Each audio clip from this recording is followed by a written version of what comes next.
ये तो हम सभी जानते हैं कि बीरबल अकबर को बहुत प्रिय थे। ये बात दरबार के दूसरे मंत्रियों को बिल्कुल भी रास नहीं आती थी। वे जानते थे कि जब तक बीरबल दरबार में है वो अकबर के प्रिय कभी नहीं बन सकते। वे बीरबल से इस कदर ईर्ष्या करते थे कि उन्हें जान से मारने के लिए, उन्हें दरबार से हटाने के लिए वो नए नए षड्यंत्र आए दिन रचा करते थे।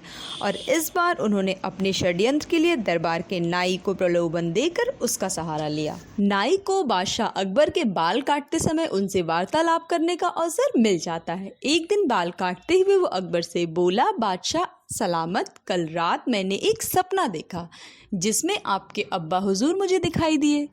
अपने पिता की बात सुनकर अकबर भावुक हो गए। वे बहुत छोटे थे जब उनके पिता की मृत्यु हो गई थी। भावुक होकर उन्होंने नाई से पूछा, अच्छा कैसे लग रहे थे अब्बा हुजूर? अपनी बात में अकबर को रुचि लेते देख नाई ने अपनी चाल चल दी। वो ठीक लग रहे थे हुजूर। उन्होंने मुझसे कहा कि वे स्वर्ग में हैं और बहुत आराम से हैं, बस एक चीज़ की कमी उन्हें खलती है। वह क्या? अकबर की उत्सुकता बढ़ने लगी। हुजूर, वहाँ उनका मनोरंजन करने वाला कोई नहीं है, इसलिए वे खुश नहीं रहते। स्वर्ग से जब भी वे बीरबल को आपको लतीफ़े सुनाते हुए देखते हैं तो सोचते हैं कि काश बीरबल उनके पास होता। उन्होंने आपके लिए पैगाम भिजवाया है कि बीरबल को उनके पास स्वर्ग भिजवा दिया जाए। बीरबल अकबर को अति प्रिय थे, लेकिन अपने पिता की इच्छा पूरी करने के लिए उन्होंने निर्णय लिया कि बीरबल को अपने पिता के पास स्वर्ग भेज देंगे। अगले दिन उन्होंने बीरबल को अपना फरमान सुना दिया। बीरबल अकबर का फरमान सुनकर हैरान रह गए। पूछने पर अकबर ने नाई के स्वप्न की बात बीरबल को बता दी। बीरबल को समझते तनिक भी देर न लगी कि ये दरबारियों के उसके खिलाफ साजिश है और इस साजिश में उनके नाई भी उनके साथ हैं। लेकिन अकबर के आदेश की अवहेलना करने का साहस उसमें नहीं था। वह स्वर्ग जाने को तैयार हो गया, लेकिन उसके पहले अपने परिवार के साथ समय व्यतीत करने के लिए उसने कुछ दिन का समय मांग लिया। घर पहुंचकर उसने सारी बात अपनी पत्नी को बताई, जिसे सुनकर वो चिंतित हो गई। लेकिन बीरबल इस विपत्ति से निकलने की एक योजना बना चुका था। योजना अनुसार अपने पत्नी के साथ मिलकर उसने अपने घर के आंगन में ही एक कब्र खोद ली। साथ ही उस कब्र के भीतर से अपने शयन कक्ष को जाती हुई एक सुरंग भी निकाल ली। कुछ दिनों तक घर पर रहने के बाद बीरबल अकबर से मिला और बोला, जहाँ पना, अब मैं आपके पिता के पास स्वर्ग जाने को तैयार हूँ, किंतु आपसे मेरा निवेदन है कि मेरे परिवार की परंपरा अनुसार मुझे मेरे घर के आंगन में ही जिंदा दफना दिया जाए।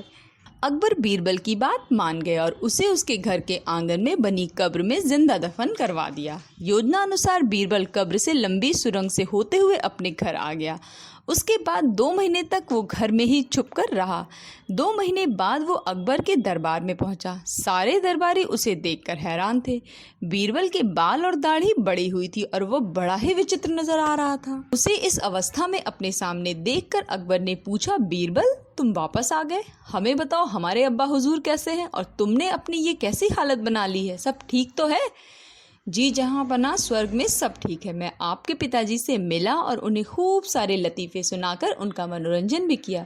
आपके पिता खुश भी बहुत हुए। लेकिन बीरबल ने कहना जारी रखा, स्वर्ग में नाई का ना होना भी एक बड़ी समस्या है, इसीलिए तो मेरे बाल बढ़ गए हैं और दाढ़ी भी।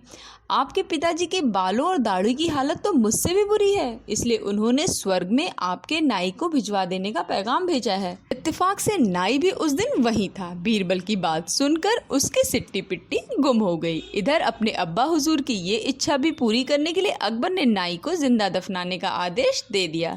ये आदेश सुनकर डर के मारे नाई अकबर के पैरों पर गिर पड़ा और बीरबल को फंसाने की योजना और उसमें शामिल मंत्रियों के बारे में अकबर को सब कुछ बता दिया। फिर क्या था, साजिशकर्ताओं को उनकी साजिश की सजा मिलनी ही थी। अकबर ने सबको 50-50 कोड़े लगवाए। आज के समय में भी हमको अपने आसपास ऐसे लोग दिख ही जाते हैं जो हमें नीचे खींचने की कोशिश करते हैं। उनसे आपकी सफलता बर्दाश्त नहीं होती। ऐसे लोगों के साथ दिमाग मारने से बेहतर है कि आप अपने लक्ष्य पर फोकस्ड रहें और उन्हें उनकी चालाकी और धूर्तता के साथ छोड़ दें कि वो अपने लिए गड्ढा खुद ही खोद रहे हैं। खुद को समझदार समझना मूर्खता नहीं है, किंतु स्वयं को समझदार समझकर दूसरों को मूर्ख समझना बहुत बड़ी मूर्खता है। चतुर होना अच्छी बात है, पर जब चतुरता चालाकी में कन्वर्ट हो जाती है तो ये कहीं ना कहीं आपकी पावर को भी डिस्ट्रॉय करती जाती है, आपको भीतर ही भीतर खोखला करती चली जाती है। दोस्तों, हमें ये कभी नहीं भूलना चाहिए कि दूसरों के लिए हम जैसा एक्शन लेंगे वैसा ही सेम रिएक्शन हमें भी मिलेगा। ऐसे लोग आपको हर जगह मिल जाएंगे, आपके घर में, आपके परिवार में, आपके ऑफिस में। अगर ऑफिस में कोई एम्प्लॉय बहुत अच्छा कर रहा है, बॉस भी उससे बहुत खुश है, तो उसे दूसरों के आंखों की किरकिरी बनने में ज़्यादा देर नहीं लगती।